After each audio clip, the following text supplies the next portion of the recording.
I would like to welcome our guest speaker. I'm going to read her bio. I know a lot about this guest speaker, but I'm going to read the bio so I don't mess up. So our guest speaker, her name is Devin Bratton. Devin Brackton is a Los Angeles-based writer, activist, and avid reader with a degree in business from the University of Southern California. Her work is centered in her lived experience as a Black woman and focuses on the collective benefit that comes from a willingness to dig deep within ourselves to create change. Devin has big curly hair with a mind of its own. She loves long walks and a good cup of tea. And also, she is my niece. So without further ado, if we can all welcome my oldest niece, Devin Brackton, from Los Angeles, California. So it's what time, Deb? 7? Yeah, 7. So she woke up early just to be with us. And, like I said, just to continue with our systemic racism. And all right, Deb, so take it away. Well, thank you. And thank you all so much for having me. I'm really excited to be a part of this conversation. And I'm really happy that organizations like yours are willing to have these types of conversations, especially in our current moment. So what I've prepared today is just a brief presentation about what it means to be an ally. I think that what we're seeing right now is a lot of desire to be involved in our current movement as much as we can be.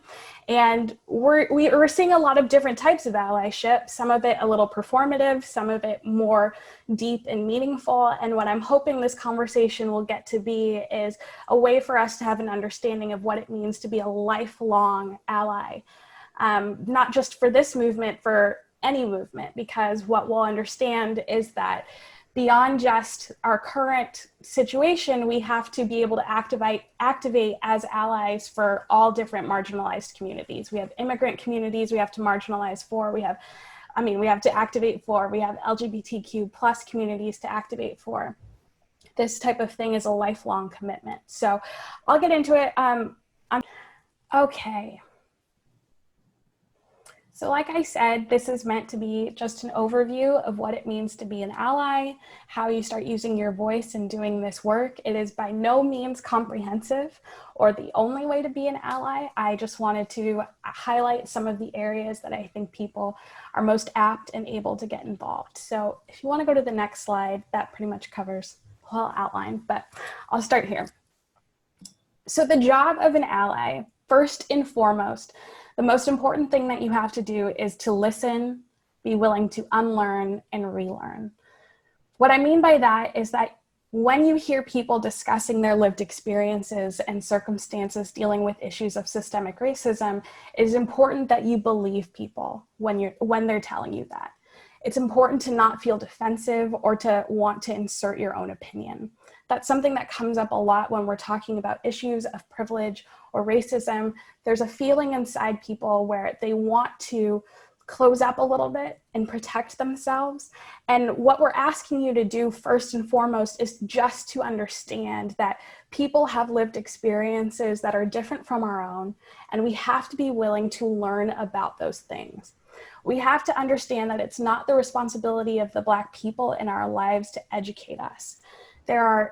It's an incredible emotional burden to ask the people that are in your life to rehash the traumas that they've had in order to educate you on the experiences that they've had or the systemic experiences that their people experience. Understanding that Black people are not a monolith, they are also individuals who deserve to have the full breadth of their humanity experienced outside of our current circumstances, and knowing that there are centuries worth of information and resources that are at your fingertips available to teach you more about these subjects. So being willing to fill in some of the gaps in the knowledge of what you have and understand that there are some things that we simply weren't taught in school, or things that have been washed away by history or changed in order to better suit the systems of power that we currently have. It's really important that we understand those things, and then that once we know better, we start to do better. The second thing that you have to do once you've started doing this process of learning and unlearning is having really hard conversations. And the first thing you have to do is have hard conversations with yourself about how you may have been complicit in a racist society. And you want to be honest with yourself about these things, about the roles that you may have played, because there's no shame in admitting that you may have played a role. There's only shame in refusing to do the work of digging down deep and addressing those problems. And complicit can be things like, maybe you've had casual thoughts about like, oh, well, that seems really lazy.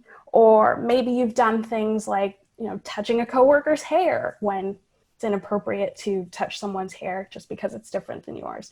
Understanding those things and like making the acknowledgement that, hey, I've done some things that may be complicit in this type of thinking or work, and being willing to unlearn and relearn the right ways to have these types of conversations is very important. And then the second is to start having conversations with your family, friends, and loved ones.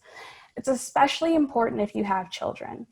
We have to understand that our children can handle more than we give them credit for, and they pick up on more than we realize. A lot of recent studies show that children start to realize racial bias as early as 6 months old. What that means is that we are showing our children what we expect from society in the way that we are acting. For instance, if we are reading our children books and none of those books feature characters of color, we are implicitly showing our children that the right way to dream of storytelling involves a level of whiteness as opposed to a diverse community. We have to be aware of those types of things, and we have to be able to have these conversations with the most impressionable among us. And then you have to start to introduce them to more diverse things throughout their life. The people that you associate with, where you hang out, the things that you smile about, or the people that you incorporate or embrace with love. All of those things have to be a part of your daily life. And then as you begin to have these conversations with the people around you, you'll start to see there's a lot of defensiveness and there's a lot of ignorance that can come up from people that you love. And it's important that in those moments when you're starting to have these conversations that you stand firm when you're confronted with this type of defensiveness because of the things that you have learned, because of the things that you have been willing to unlearn and relearn. Understand that even good people are complicit in systems of oppression without any bad intention, but the intention is irrelevant. The outcome of the... Were you raising your hand on to, Shelley? Yes. Oh, sorry. Go ahead. So I heard you say to have, I guess, like a diverse group of people that you hang around. So what if you're an individual? I do have a diverse group of, folks that I do hang around. But what if you're an individual that you only have white friends or you only have Black friends? How, do you go to the park? Hello, and you see... Will you be my friend? So how do you get a diverse group of friends and have it natural? Do you have any suggestions on that, or does anybody else? And I'm saying this just to, kind of play the devil's advocate for those that may not know how to do that. Well, it's not devil's advocate. Devil's advocate can be problematic when we're talking about issues like systemic racism, but you do bring up a good point. And a lot of this is, when I'm talking about all of this stuff, something that comes up a lot is the phrase "do the work."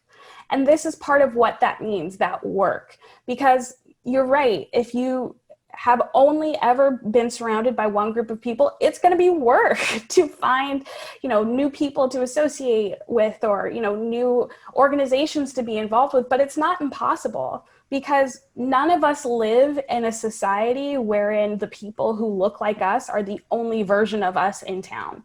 That's not the world that we live in. It's something to recognize if, for instance, you take your kids to school and you realize the only other parents that you associate with are also parents who look like you. It may be on you to start having conversations with people and start introducing yourself to folks, or to get involved in organizations and after school events and things like that, that have diversity as, you know, a very important part of the conversation, or make an effort to have more diverse groups that are included. So it's definitely going to be work. I'm not saying that it won't be, but I think the important thing is to actually make the effort to seek those people and those organizations out. And like I said, there are a lot of different ways to do it. The way that we educate our kids with the types of resources that we bring into our home, making sure that those resources are diverse, that implies diversity. Making sure, you know, the shows that we watch or what we participate in just casually has some sort of emphasis on diversity is important as well. I think there are a couple of comments in the chat. Do you want me to read those, or? Sure, yes. Oh, you know what, actually, if Auntie Shelley, would you mind just keeping an eye on that to see if there are specific questions that come up? Because it looks like some of it might just be. Somehow I can hear you, but I've lost my screen. So okay. Well, there we go. Okay. Okay, so I'm going to keep going with this. So a type of conversation that has come up quite a bit that I want to use as an example is to reframe the types of conversations that we're having. At the very beginning of this movement, there were a lot of instances of violence or looting that I'm sure some people are aware of, and the media tried to focus on those things. And the conversation surrounding it is a really important discussion that we have to have about the way we frame these efforts. So a lot of people would say things like, it's terrible that this happened to George Floyd, but there shouldn't be looting. We have to understand that this takes away from the issue that's the root of the problem. And we need to reframe it to a thinking like, it's terrible that businesses are being damaged, but the police should not be murdering Black people. Businesses can be rebuilt and Black lives cannot be replaced. We must address the system that would take away life first and foremost. Have an understanding that very few people identify as racist. So you'll hear a lot of things like, I'm not racist, but you have to know that even though you are not quote unquote racist, you can participate in racist acts. And part of that is in the way that we converse with one another. So we have to be vigilant in the types of conversations that we're having. The third thing is we want to amplify the voices of leaders in this field. So the first thing you have to do is seek out leaders in this field. Understand that it's important to have a diverse type of leadership. This is where intersectionality plays a huge part, because you have to know that there are different types of experiences. For instance, I'm not just Black, I am a Black woman. That intersectionality speaks to my lived experiences differently than it would a Black man or a Black person with disabilities. We have to make sure that the types of leadership that we are seeking out has a full breadth of experiences. We also have to, this is part of where social media comes into play. You'll see a lot of people have opinions about whether or not they post on social media. My feeling on this is that it is true that posting on social media about this movement or any movement is the least that you can do, but it is also very important. And it's important because it would be irresponsible of us to assume that we and the people in our circles don't get news from social media, that we have the chance to amplify these types of voices to the bubbles that we live in. And that includes people who may not have had access to this type of information before. It's a signal to the people in our lives that we are here and willing to have these types of conversations and willing to do this work, and also reach a group of people who looks like us, because for the most part, the people in our feeds are part of our circles and have the same lived experiences. So you doing this work of listening, unlearning, relearning, having hard conversations with yourself and your loved ones, and then amplifying those voices and that loving action into your social feeds is really important, because it allows other people to come from a place of learning as well and reach out to have these types of conversations. The next thing is to support. when I say support, a big part of what I mean is you have to be able to spend your privilege, spend your money, spend your talent. Spending your privilege means that you have to understand that all of us live a privileged life. We hear very often the term white privilege. I want to give lots of different examples of privilege. For instance, I am college educated. That is a privilege. It is a requirement for me to break down the barriers of the people who have less access to education. I am able-bodied. That is a privilege. It is my responsibility to make sure that I make accessibility a priority in any system that I am a part of. I am a light-skinned Black woman. That is a privilege. It is a responsibility for me to make sure that the experiences of dark-skinned women and people are amplified as well. When I say spend your money, I mean that you have to be able to spend your dollars in a way that are supporting marginalized communities. So this means going to Black-owned brands, retailers, artists, again, doing that work to look at what those brands are in your area or what those retailers, what those restaurants are. It's not easy. I live in Los Angeles. I had to do a lot of research just myself to find all of these brands and retailers and restaurants. But then once you know those things, to actually spend your dollars at those places. As you know, we're fighting two pandemics right now, racism and COVID-19. Black-owned and Latinx-owned businesses are more likely to have closed because of this pandemic. So anything that we can do to support businesses, especially at this time, but in general, makes a big difference, because being able to own something and create equity for yourself is a part of how you participate in our society, and we are excluding marginalized groups when we don't spend our dollars with them. And then spend your talent. There are lots and lots of ways to get involved in this movement.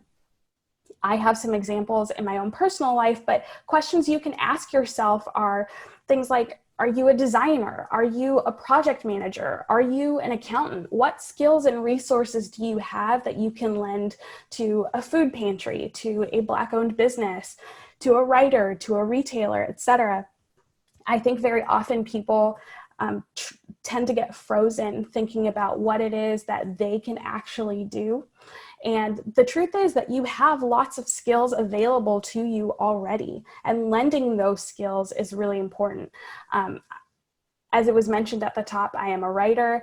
I have a really good friend who is a designer who volunteered her talent when I felt like I had words to share, to put them into means that are designable and shareable so that we could get the word out about, what it means for us to be a part of this fight. That was incredible. I have a friend who I didn't really know before all of this, who felt like she didn't have a lot of ways to get involved. So she started making care packages for the Black people in her life that she knew were going through a lot of emotional trauma right now, or were in the front lines of this fight, so she could support them emotionally in whatever way that she could. I have friends who have just made phone calls and had really hard conversations with the people in their life.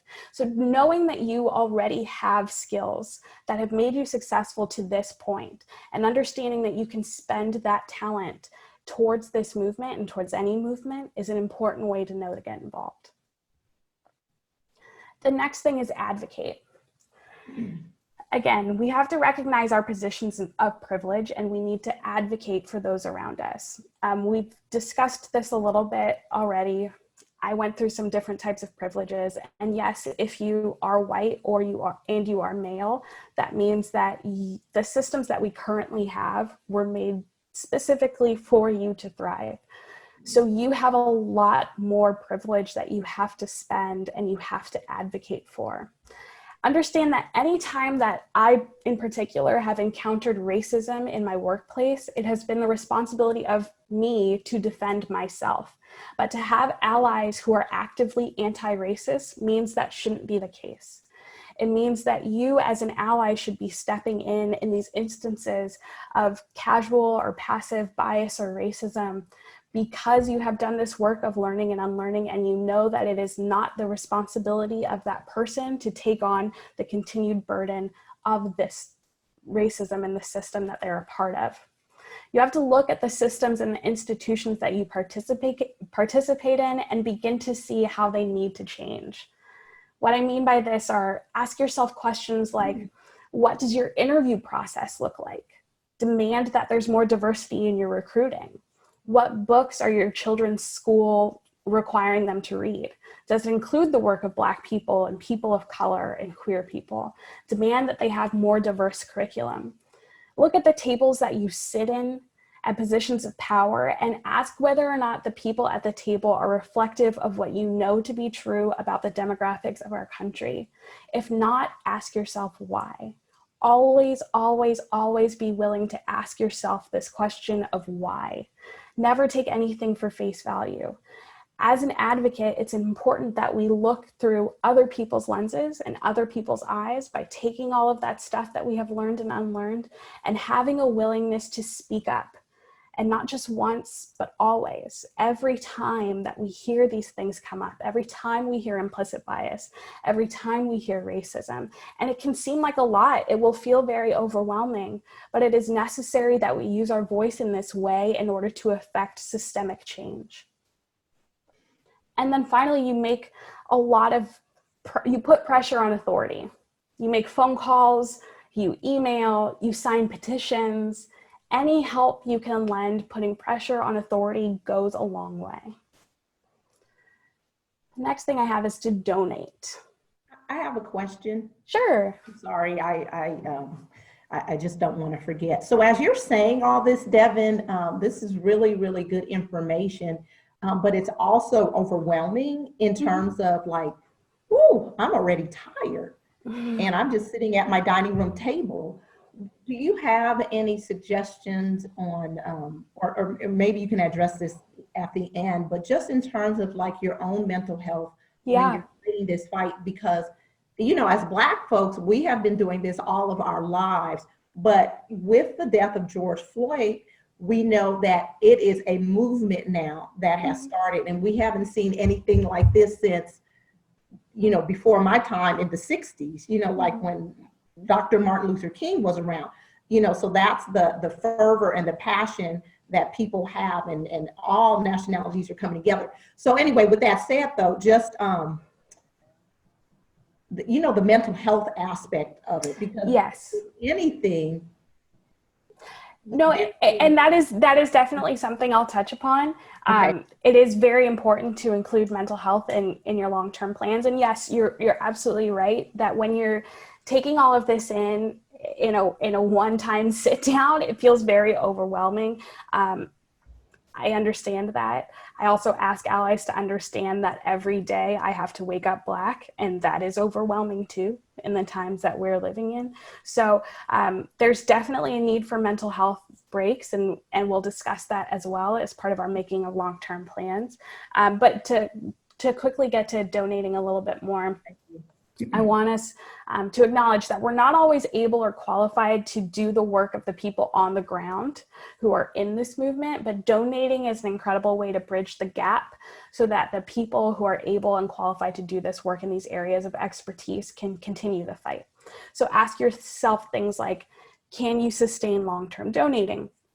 Can you sign up for monthly donations for organizations that are fighting for Black and brown lives? Because consistency is so important for these organizations.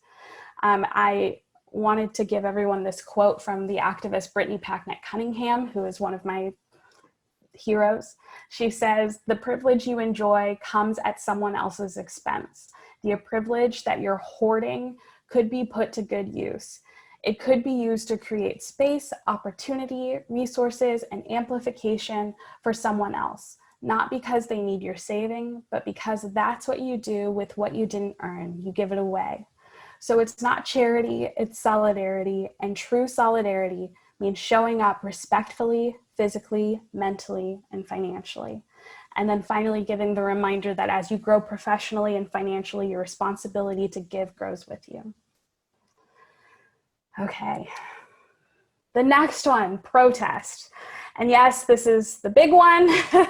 This is the big flashy one that of course is in the news and it's noisy and it should be. Protesting is protected under the First Amendment, and it is an effective way of communicating to the people in power that we are dissatisfied with our current systems. I want to encourage everyone to do a lot of research about the protesting that's going on in the world, nationally and locally. I think some of this stuff tends to be the media tends to make it seem like it's a lot that it isn't. There's so much overwhelming peaceful protest and solidarity. So I don't want what you see to be the thing that prevents you from actually getting involved in protest. And I also want you to know that there are lots of different ways to get involved in protesting. You can help people make signs. You can distribute food and water for protesters. You can distribute masks and gloves and hand sanitizer. You can drive someone to or from a protest.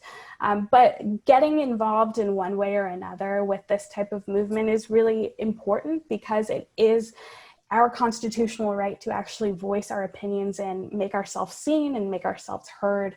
It's also our opportunity to show the younger and more impressionable people in our lives like this is part of how we participate in the world. And again, a great way to see a lot of Black and brown people around you fighting towards a movement. The next thing is to vote. And I'm not going to harp on this a whole lot because I have no interest in getting involved in people's individual political lives. But what I'll say is a quote from Glennon Doyle, who's another hero of mine.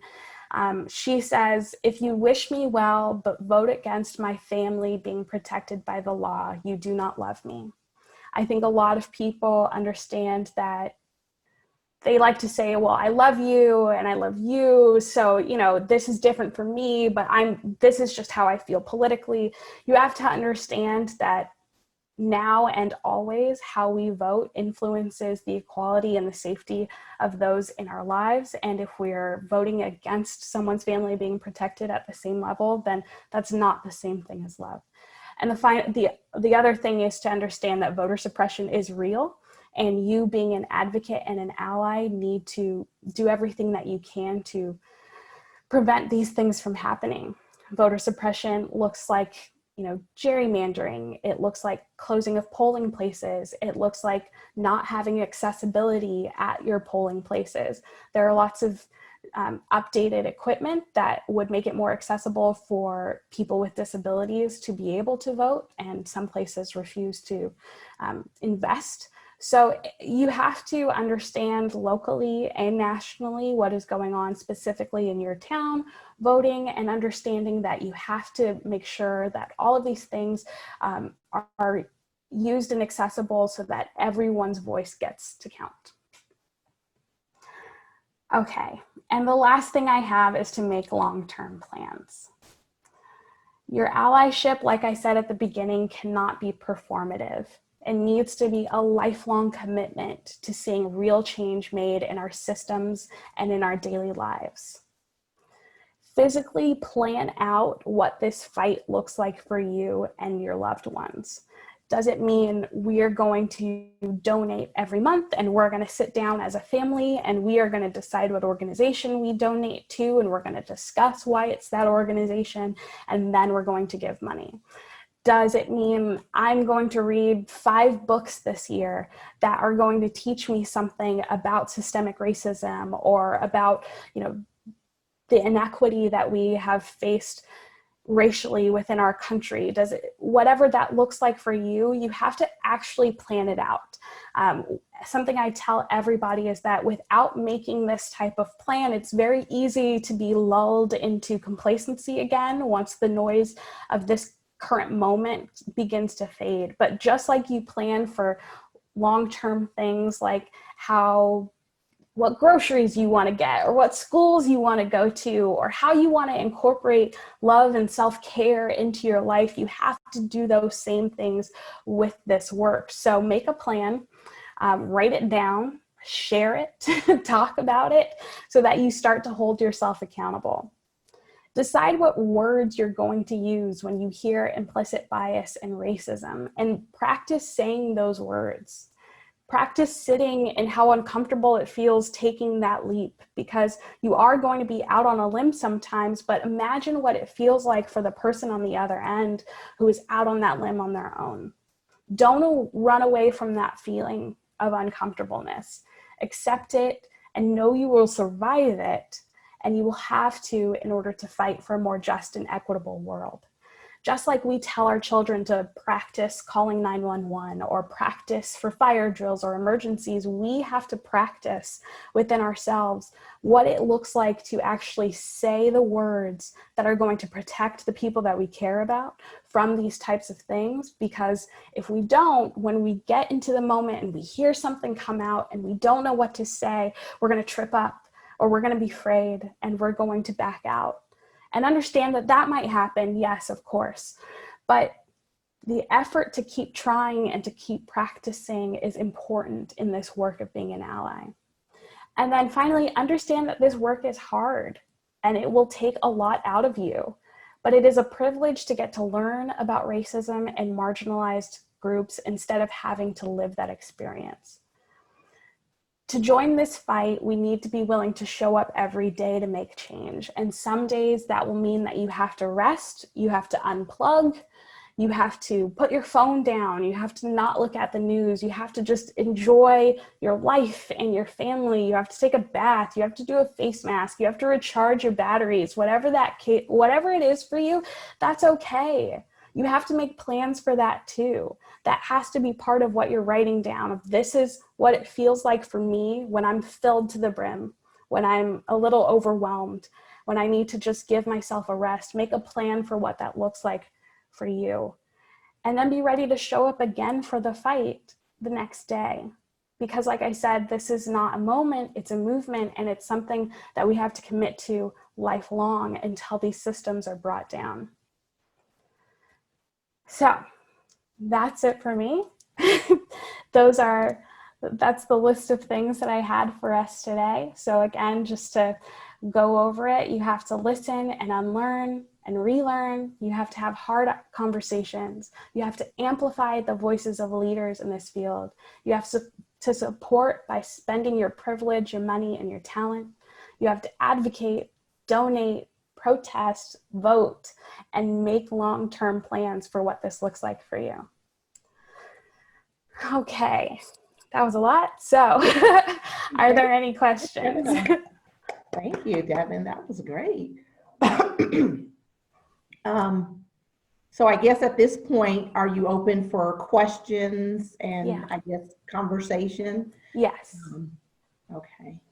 Anybody have any questions? Don't be shy. I see some chats.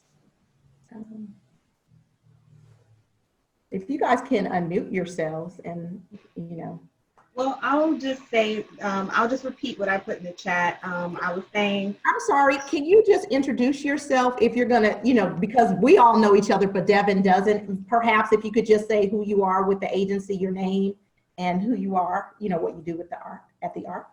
I think that would be Devin. Good. I'm Trista. I'm an IS supervisor with the Arc of the Triangle, so I do case management out of the Raleigh office, right next to Michelle.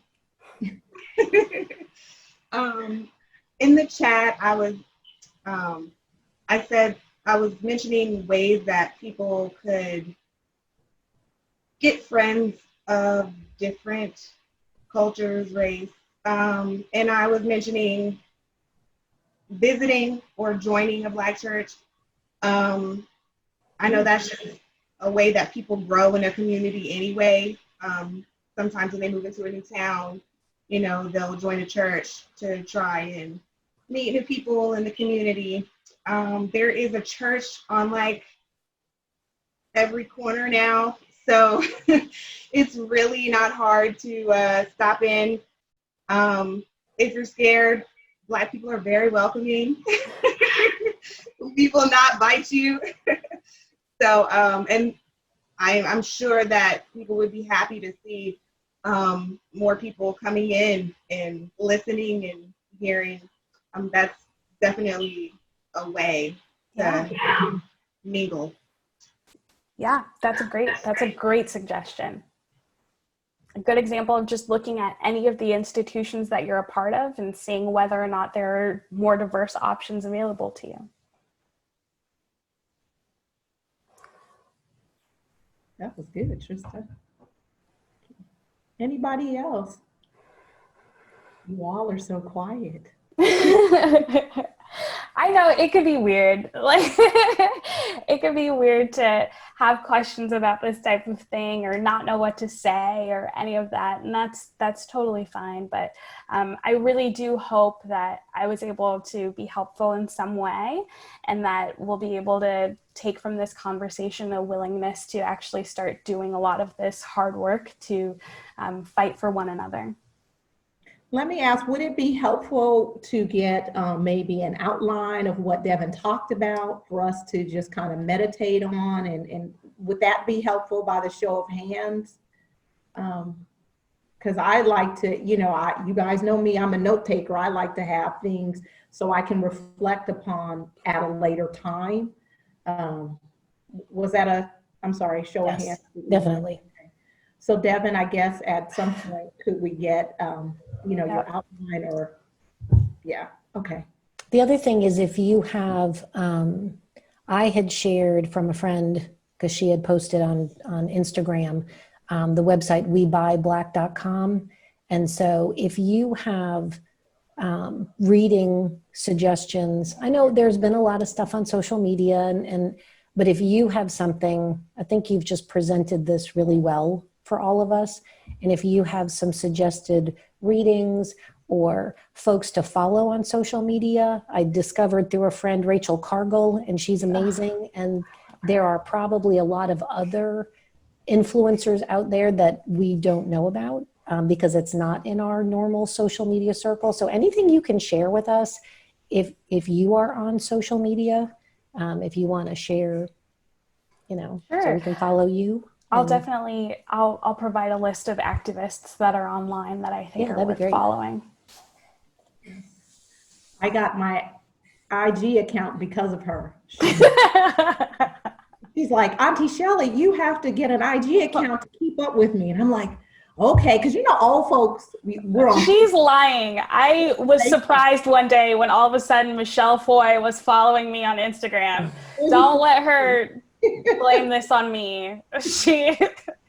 But yeah, I think that's a good suggestion, Jennifer. And so what I took down is we can get the outline that Devin presented, and then she'll share with us folks to follow on social media and any resources. Did I miss anything else? Okay. And then is this something that we're going to put up on the direct support professional page? Mm-hmm. This information? Yeah. Well, I want to figure out a way I'm actually going to go in and see if by any grace of God chance I can do some editing at the beginning with my fumble with the presentation. But yes, we will make the recording available to our support professionals, and we'll share it with them. I don't know if I have to decide whether or not I want to put it on the website. I know that this is Devin's profession, and I don't want to share unless we have permission to share it. Okay, well, I'll let Devin, when you send the information, you could just CC me on it, have Jen. That's actually very, very hard. And, we have members of law enforcement in our family as well. And of course, that's a hard conversation to have with people. I'm sure what you're referring to is the defund the police movement that has been. Well, I feel like I want to say, it's not even just the defund the police movement. I have a number of family members that are very hypersensitive to if you can't support both, and I don't believe. So another thing that I think you may be referring to is like this Blue Lives Matter idea, or So, so that is a very sensitive topic. And the thing that I think it's important to remember is that when we're talking about Blue Lives Matter versus Black Lives Matter, you have to understand that your profession is a choice and your race and ethnicity is not. I'm not trying to assume anything about what you feel or anything like that. I'm just trying to give talking points for this type of conversation. And in saying Black Lives Matter, we are in no way saying that anyone else's life is less than. I think it's also important to understand that if you do choose to go into law enforcement, you are choosing a life of protecting the people who are in your care, and that includes Black people. And essentially, Black Lives Matter is an ask to the people who are in power to see us for our humanity and to care for us at the same level that we care for all people. So in being people who are, good law enforcement abiding citizens, this ask to, see us for who we are, it should matter to you. It should matter to you that there are people in your community who feel like their life is threatened by our current systems. And it should matter to you as someone whose job it is to uphold the law to fight those systems. As far as the defund the police movement goes, I understand that that can sound really scary to some people. Something that I communicate is that you have to understand the request to invest into other areas of the community, because across the country, disproportionately, our law enforcement is invested at significantly higher levels, and what we're asking from law enforcement is more than what they are trained or capable of doing.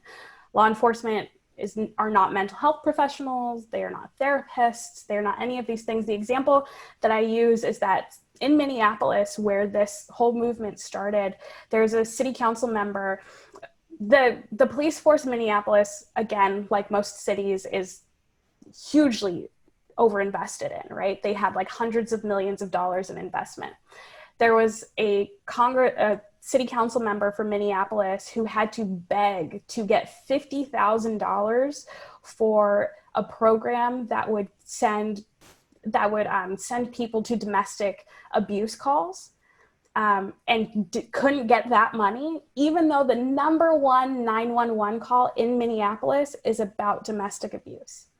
So I think having that type of knowledge where we are understanding that we're asking someone to do the work that there are professionals who are able to handle, and we're not investing in that type of thing, is what we're asking for. What we're asking for is people who, are not armed or not militarized to respond to situations where we need support that is greater than just, someone with a gun showing up to help you get a cat out of a tree. And that's honestly, there's not really a great way to have a sensitive conversation with someone if there's already a lot of feelings about that. This is part of the hard conversations that we're talking about. It's going to be hard to have that. And maybe sometimes that means you don't have the conversation today, because I'm a firm believer that if you are entrenched in your beliefs, and I know I am entrenched in mine, I'm not going to change your mind. I can present you with all of the facts. I can present you with all of the figures. I can present you with as many resources and truth as I know, but we collectively have to be willing to imagine greater and new systems for ourselves. I think for all of us in our lifetime, the only thing we have ever known is police show up when you call 911. That is all we've ever known. And we've never acknowledged the history that the police force is based in slave catching. We've never had to acknowledge any of those things. We've never had to reimagine anything. So now people are really entrenched in this belief, like something terrible is going to happen and I'm going to have to call the police and the police aren't going to show up. And we have to have these conversations where it's like, crime isn't random. A lot of crime happens because people don't have resources. And if we provide them those resources, then it's less likely that we will need the police to show up for everything. And then when we do need people to show up, the people we should be dispatching are people who are trained for that specific issue.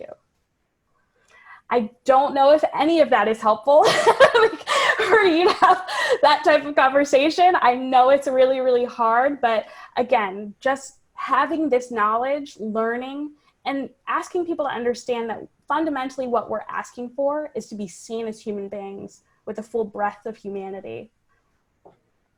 Thank you. Yeah. I have I have a question. May I speak? Yes, Michelle. Floyd. Okay. Go ahead. Okay, thank you. So Kira, just regarding that, just talking about police, I'm glad you brought that up. And like Dev said, you know, we do have family members in our family that are police officers. So my father is retired LAPD, Los Angeles Police Department, detective, homicide division. And then my brother Mel, lives in Northern California, and he's also a police detective. And so we have very interesting conversations with our family. And so for me right now, in this present moment, I've always had a respect for police officers because, again, my father, my brother, those are individuals that I highly respect. I know their heart, I know their motive, I know their work ethic. So I've always had nothing but respect for police officers. But in today's world right now, if I were to get pulled over by a police officer, I would be fearful because I would not know, you know, or especially like my son or my daughter, especially Dominic, my son, you know, always fearful.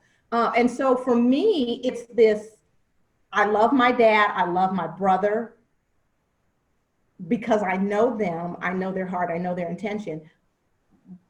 But it's still, you know, you still have this fear, you know, if a police officer pulled over Dominic, you know, what would happen after that? Also, I have this other feeling with police officers because my brother is a police officer. I'm nervous on a daily basis for his safety. He's out there doing his job. Is my brother Mel, is he gonna make it home? So I don't want to get emotional, but that is a fear, you know, that we have in our family, our siblings, you know, talking to my brother again in these, you know, times right now, you know, the stress level is like out the roof, you know, because he's trying to do his job. But yet there are people now that are just marking police officers just because they're a police officer, you know, and down with the police officers. Well, I think so I think that might be a counterproductive conversation when we're talking about this particular movement, because I mean, highlighting any sort of violence against police, again, it goes to that reframing of the conversation. There's always going to be danger in that profession. But if we continue to hyper focus on like, oh my gosh, but there are people who hate the police and they're targeting the police, you have to understand that those people are in the minority, just like the people who are looting when protesting are in the minority. It's not fair to focus on that and let that take away from the whole movement. And I think it's, you know, of course, there should be a level of respect for people who are putting their lives on the line every day. But again, we should be asking ourselves why we are asking them to put their lives on the line for things that require more specialized training and things like that. And, you know, like my aunt said, we have people in our family who are in law enforcement, but just because you yourself are a good person does not mean that you are not upholding systems of racism. Like my grandfather and my uncle are both Black men, and the way that our systems are created, they are upholding systems of racism by being a part of these institutions. It doesn't matter whether or not I love them or not, that's just a fact at the end of the day. And if we can't reimagine ways of including law enforcement into our lives and what that actually looks like, then that's never going to change. There are people who try to use things like, oh, but there's trainings that they can do, and, you know, we'll just ban chokeholds. And the truth is that those things have been in place for years and years and years, and we are still at this point. So we have to reimagine the systems that we are a part of, and that's the only way that we actually get to move forward. Yeah. And Dev, I just wanted to say also in the conversations with Papa and Mel, is that they, especially like my father, he's always talked about, you know, the systemic racism within the LA Police Department. So it gets very tricky. But again, I just wanted to acknowledge that I also think about police officers just because I have loved ones in my family. So Anybody else? This has been a lot. It's not even 8 a.m. my time yet. We're all fired up. Woo! Gonna take down the system today. Oh, so we have a few more minutes for Deb. Makes things click. It makes things more relevant to you and your life, and it makes it easier for you to start having these conversations and doing the next steps. Heather. Hello, I'm the recruitment specialist, and I'm usually in the Chapel Hill office. So I get worried that, or what's your opinions and the rest of my coworkers? What if, as far as like the voting, and I know we're not going to get deep into it because everyone has their own beliefs and stuff, but I get worried that people can talk a big game, and what if they truly aren't, their best efforts aren't in the interest of the Black community or minorities? Like, I get worried that, like, for instance, the Democrats, they may say these things, and then, but that's job security for them to try to get those votes. But what I read that the only way to truly get a change is to hear it from the person who's suffering from it, and that's not people that we're voting for. So you know, I understand what you're trying to ask, and I think that again, I'm not going to try to recruit you to vote for anyone today. What I'm going to say is that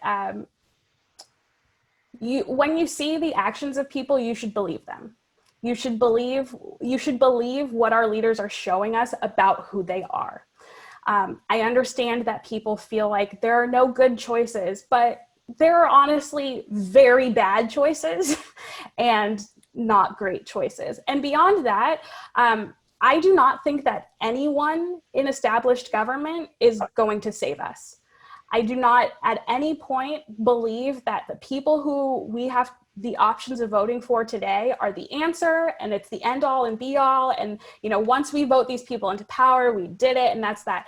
I think it is our job to hold the people in power accountable every single day that they are in power. And you have to be willing to show up every single day, even if there is a Democrat, let's say, in office.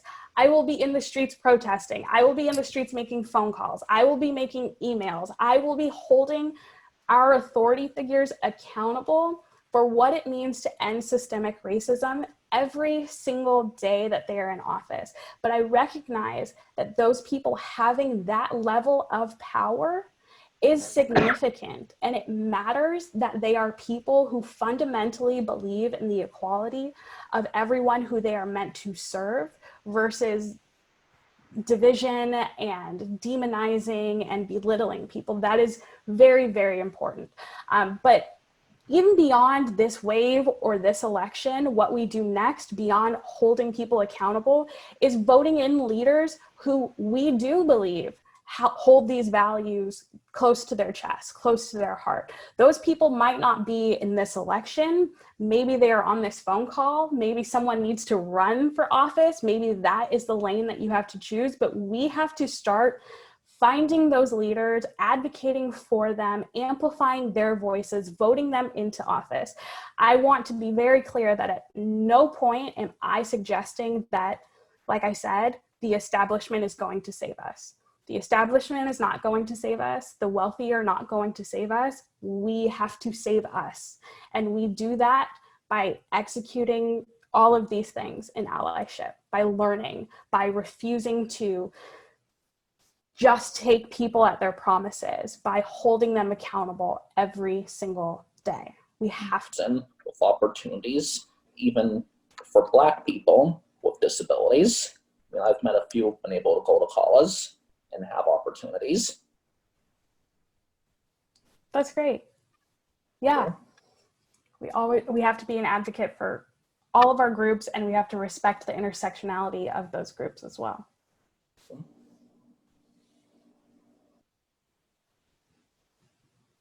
Marie? has a question. Hey, yeah. I wanted to share something.